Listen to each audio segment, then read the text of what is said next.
Good afternoon, Hareswar Barman sir. We're very privileged to have you with us to have a short conversation on the situation in Assam, known as the Leo Tolstoy of Assam and this kind of organic intellectual. So, at this juncture, if you have to explain the political, political situation of Assam to the rest of India, how would you put it? Actually, you see, after the independence, that is since 1947, such kind of uncertainty in social life, such kind of communalization of everything, we have not seen ever. Never. Yeah, we have never seen this kind of situation here.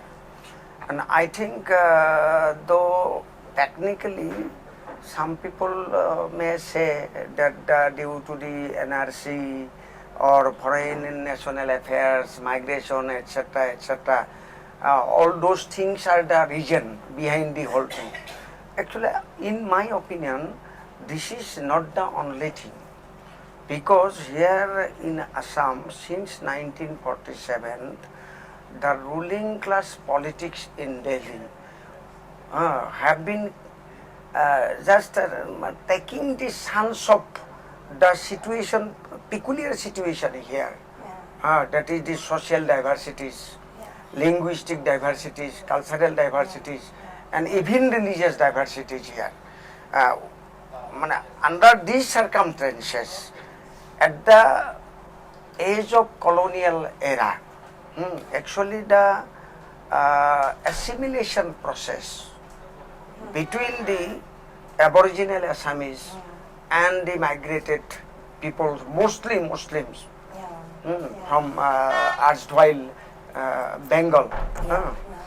So, between the Aboriginal people, the assimilation of the Muslim people, actually this regime in New Delhi and Dispur, they do not just encourage. They do not encourage. Rather, they should sabotage it. This is one of the basic cause behind the whole affairs. They do not want to have a united, integrated nation with the secular basis. So it's like a continued divide and rule. And with the device of divide and rule policy, they are creating such a situation. Just they are provoking Assamese people to side with them, to label every Muslim as illegal migrant, foreigners, and at the same time, just they are trying to create a artificial demographic situation by inviting Hindu foreigners. And with this objective, actually they have created CAP, they have drafted CAP, the Citizen Amendment 2016. So this is the basic question. And number two, you see, during the Congress regime, there was every chance to settle the issue of illegal migrants. To deal with it, settle it, finish it once and for all. Yes. But it's been left like a festering. Yes. But they did not do it. Taking the sense of this situation, now BJP RSS creating a ground to consolidate politics of Hindutva here also. Traditionally, the demographic situation in Assam or throughout the northeast India actually does not allow these kind of things, so-called Hindutva. So, just they are knocking every door to take the chance of this historical conflict. So August 31st, we will have the final updation list of the NRC which will be released. And of course there's a lot of speculation, we should not go into speculation, but there is every chance that there will be a fair amount of distress, a fair amount of panic, when in the final list there will be a large number of exclusions. Nobody is against the genuine exclusion, but the fear is that there will be a lot of genuine Indian citizens who will still continue to be excluded from the list.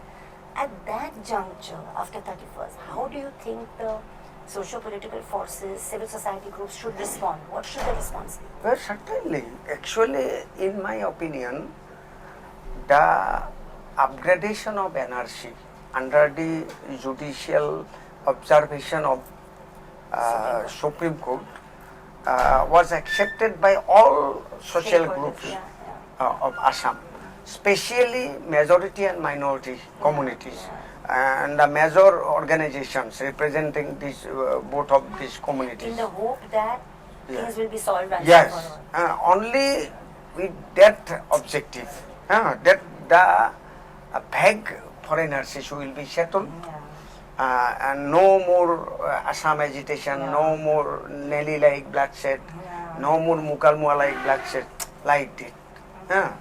But the regime in New Delhi and in Dispur, they do not want that kind of situation. That is why even if you see the Pratik Hazela, who has been entrusted with the responsibility of upgrading NRC, at every moment government is trying to pressure on him to behave communally. To behave communally. He has been dictated to delete the names of Muslims from NRC draft and to admit the names of Hindus on the line of that is Israeli constitution. So I think what is the challenge before after us? 31st August, I do agree with you, at least lakhs of names will be deleted from NRC.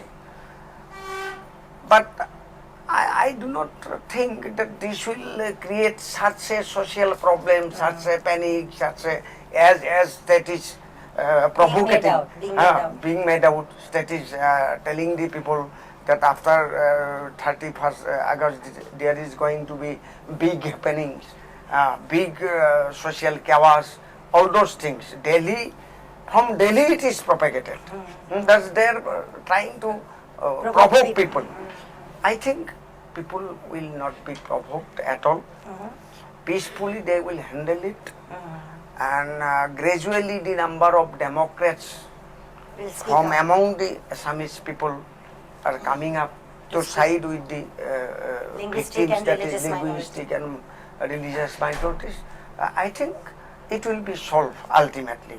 But politically